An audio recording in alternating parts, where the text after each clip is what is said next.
am Arpita Shukla and you are watching Crux of Law Academy। कल हमने क्या start किया था? इंट्रोडक्शन स्टार्ट किया था ट्रांसफर ऑफ प्रॉपर्टी एक्ट का।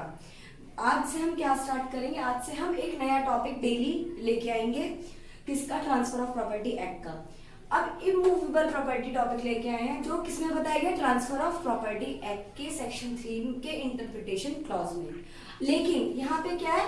सेक्शन 3 जो इंटरप्रिटेशन क्लॉज है वो हमें नेगेटिव डेफिनेशन देता है। वो कैसे नेगेटिव डेफिनेशन देता है? वो ऐसे देता है, देखिए ये इंक्लूड नहीं करता। यहाँ पे ये नहीं बताया गया कि वो इमूवेबल प्रॉपर्टी में क्या इंक्लूड करता है। इस यहाँ पे ये बताया गया है कि यहाँ पे ये चीजें इंक्लूड नहीं करेंगे। और क्या क्या चीजें हैं? ग्रोइंग क्रॉप्स हो गए, स्टैंडिंग टिम्बर हो गया, ग्रास हो गया।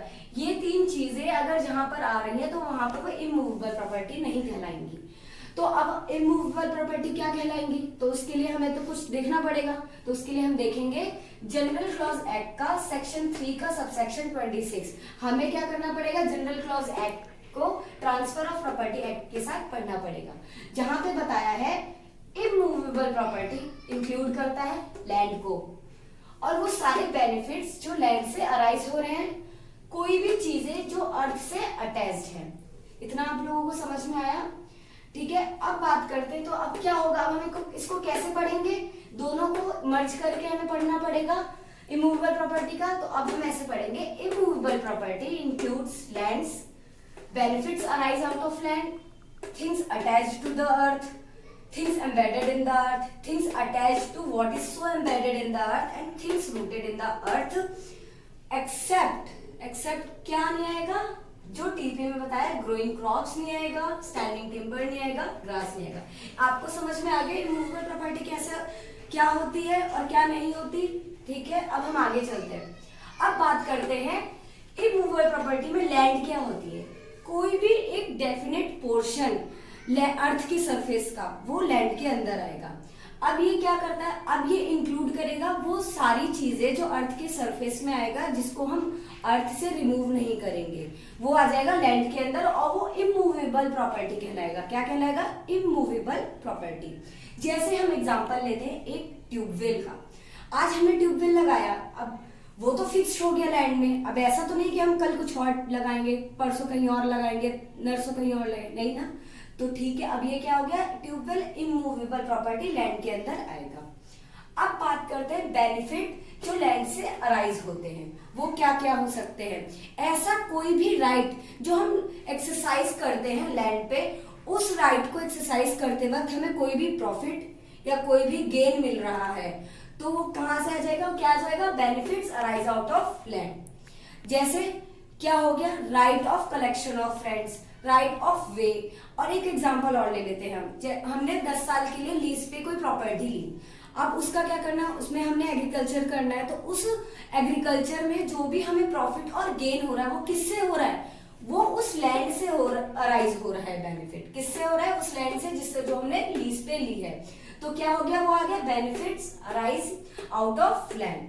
अब बात करते हैं किसकी? Things attached to the earth. अब कोई भी चीज जो फॉर्मली फिक्स्ड है अर्थ के अंदर, और किसका पार्ट है? लैंड का पार्ट हो गई, तो वो क्या हो गया? वो things attached to the earth, things embedded in the earth. क्या हो गया? Things embedded in the earth. Example लेंगे, जैसे हाउस हो गए, बिल्डिंग्स हो गए, ये किसमें आ गया? अब कोई भी चीज है वो अर्थ के अंदर से ही तो हम लेके आएंगे ना, किसी सरफेस के अंदर से ही तो हम बिल्डिंग भी बनाएंगे। तो वो क्या हो गया?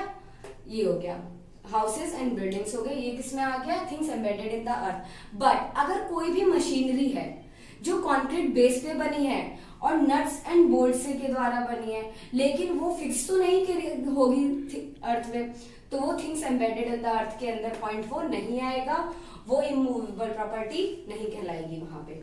अब बात करते हैं things attached to what is so embedded in the earth. जो हम कोई भी चीज लगाते हैं, परमानेंट बेनिफिशियल इंजॉयमेंट ले रहे हैं उस चीज से, वो परमानेंट हमें क्या दे रही है? इंजॉयमेंट दे रही है। तो वो क्या हो गया हमारा? Things attached to what is so embedded in the earth. जैसे हम एग्जांपल लेते हैं, डोर्स हो गए। हमारा एक घर है, वो इमूवेबल प्रॉपर्टी है। अब उसमें हम डोर्स है, अब उस घर में हम उस डोर से आ रहे हैं, जा रहे हैं। विंडो हो गए, विंडो से हमें हवा भी मिल रही है, हम देख सकते हैं बाहर का। तो वो क्या हो गया? हम उससे क्या कर रहे हैं? हम कोई भी चीज जो हमारी इमूवेबल प्रॉपर्टी का जो हम परमानेंट इंजॉयमेंट किसके द्वारा कर रहे हैं, डोर्स के द्वारा कर रहे हैं, विंडोज के द्वारा कर रहे हैं। ठीक है, आपको इतना समझ में आया। अब बात करते हैं things rooted in the earth, जैसे ट्रीज एंड श्रब्स की बात करेंगे। लेकिन हमने एक चीज भी ध्यान देनी है कि यहाँ पे तो क्या बताए, कोई भी चीज जो अर्थ पे के अंदर जा रही है, कोई भी चीज जिसका रूट किसके अंदर है, अर्थ के अंदर है, वो ट्रीज हो गया। लेकिन हमें ये भी चीज बोला गया है टीपीए के अंदर कि कोई भी ऐसी चीज जो स्टैंडिंग टिम्बर है, ग्रास है, ग्रोइंग क्रॉप्स है, वो किसमें नहीं आएगा, वो इमूवेबल प्रॉपर्टी के अंदर बिल्कुल भी नहीं आएगा। अब हम एग्जांपल लेते हैं। स्टैंडिंग टिम्बर क्या होता है, आप ये बताइए। स्टैंडिंग टिम्बर का मतलब होता है कोई भी हम ऐसी चीज लगा, ऐसा पेड़, कोई भी ऐसा पेड़ लगा रहे हैं जो हमें काटना ही काटना है। जैसे बैम्बू का हो गया, आज हमने लगाया, कुछ सालों बाद वो बड़ा होगा, हम उसको क्या कर देंगे, काट देंगे, वो एक जगह से दूसरी जगह चला जाएगा, तो वो इमूवेबल प्रॉपर्टी नहीं कहलाएगा, वो क्या कहलाएगा, मूवेबल प्रॉपर्टी कहलाएगा, और वो स्टैंडिंग टिम्बर कहलाएगा। ठीक है, आपको इतना समझ में। लेकिन अब एक चीज और बताइए, अब एक पेड़ लगाया हमने, जैसे आम का पेड़ हो गया, आम के पेड़ में क्या होता है, क्या होता है आप बताइए, फ्रूट्स भी होते हैं, फ्रूट्स होते हैं। अब वो क्या हो गया, फ्रूट्स वो पूरा एक इमूवेबल प्रॉपर्टी का है, क्योंकि वो उसकी जो अर्थ की रूट, उसकी जो ट्रीज की रूट्स हैं वो कहाँ आ रही है, अर्थ के अंदर आ रही है। लेकिन जब वहां से उसमें आम हट गया तो वो क्या हो गया, आम हो गया इमूवेबल प्रॉपर्टी। लेकिन जो ट्री है वो क्या रहा, वो इमूवेबल प्रॉपर्टी रहा, और जो आम है वो मूवेबल प्रॉपर्टी हो गया। अब लेकिन एक चीज और बताइए कि आम का जो पेड़ होता है, आम का पेड़ होता है, वो क्या होता है, वो एक कुछ जगहों में आप ये भी बोल सकते हो कि इमूवेबल भी हुआ, ये मूवेबल भी हुआ। कैसे, क्योंकि कई जगहों पे हमें आम की लकड़ी की भी जरूरत होती है, आम की भी जरूरत होती है। तो उस केस में हम क्या करेंगे, वो इमूवेबल प्रॉपर्टी आएगी या मूवेबल प्रॉपर्टी आएगी। तो उस केस में हम पर्सन की इंटेंशन देखेंगे कि वो पेड़ क्यों लगाया गया था, वो पेड़ क्यों लगाया था, आम तोड़ने के लिए लगाया था या लकड़ी के लिए लगाया गया था। अगर वो लकड़ी काटने के लिए लगाया गया तो वो स्टैंडिंग टिम्बर में आएगा, तो वो इमूवेबल प्रॉपर्टी हमारी बिल्कुल भी नहीं कहलाया जाएगा। ठीक है, इतना तो आप लोगों को समझ में आ ही गया होगा।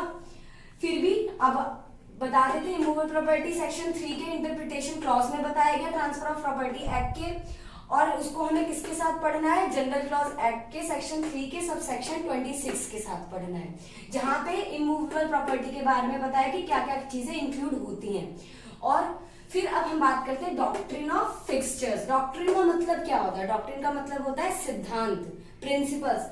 अब फिक्सचर्स का मतलब क्या होता है, फिक्सचर का मतलब होता है इमूवेबल ऑब्जेक्ट पर कोई मूवेबल ऑब्जेक्ट फिक्स करना।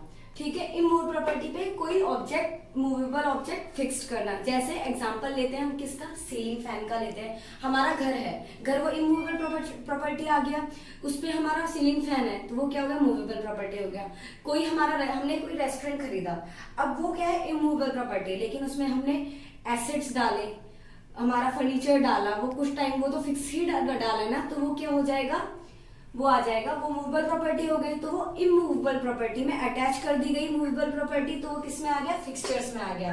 कोई भी मूवेबल ऑब्जेक्ट जो अटैच करता है इमूवेबल प्रॉपर्टी के साथ, तो वहां पे क्या आ जाता है, फिक्सचर आ जाता है। लेकिन उसका ऑब्जेक्ट क्या होगा, वो जो ऑब्जेक्ट होगा वो फिक्स्ड होना चाहिए परमानेंट बेनिफिशियल एंजॉयमेंट के लिए। मतलब जो हमने ऑब्जेक्ट फिक्स किया है वो हमारा परमानेंट होना चाहिए, वो मतलब परमानेंट इंजॉयमेंट के लिए होना चाहिए, हमें परमानेंट बेनिफिट दे। ऐसा नहीं कि आप टेम्परेरी बेनिफिट के लिए कर रहे हो तो वो फिक्सचर के अंदर नहीं आएगा। तो ये आपको, आई होप आप लोगों को ये वीडियो समझ में आई होगी। सो प्लीज अगर आपको पसंद आई है तो आप लाइक, सब्सक्राइब एंड शेयर जरूर करें। Thank you so much.